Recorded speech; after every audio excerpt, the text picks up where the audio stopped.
সেলুগাজির মনে হয় বিয়ে হয়ে যাচ্ছে। কনে কার সাথে? না, এখনো পাত্রী ঠিক হয় নাই, তো দাদির অনুমতি নেওয়ার জন্য সে বাড়িঘর দলিল করে দিয়েছে দাদির নাম। না তো দিবি, সেলুগাজি একটা ঘাটের মরা হয়ে আরেকখান বিয়ে করবার পারতিছে, আর তুমি একটা জুয়েন পোলা হয়ে একখান বিয়ে করবার সাহস পাচ্ছ না। টাকা আর সম্পত্তি থাকলে পরে বিয়ে একখান কে চার কেন করা যায়। আর আমার মতো গরিব হলি পরে সিরাজউদ্দৌলার নামটা বোধর হয়ে যায়, বিয়ে তো দূরের কথা।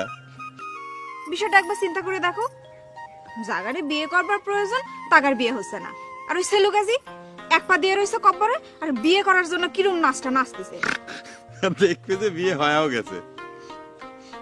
আর তাছাড়া আমি তো তোমার ইচ্ছে করলে যে কোনো সময় বিয়ে করবে পারি, কিন্তু তোমার বাপ মাই তো আমার সাথে বিয়ে দিতে রাজি হচ্ছে না, আমি কি করব?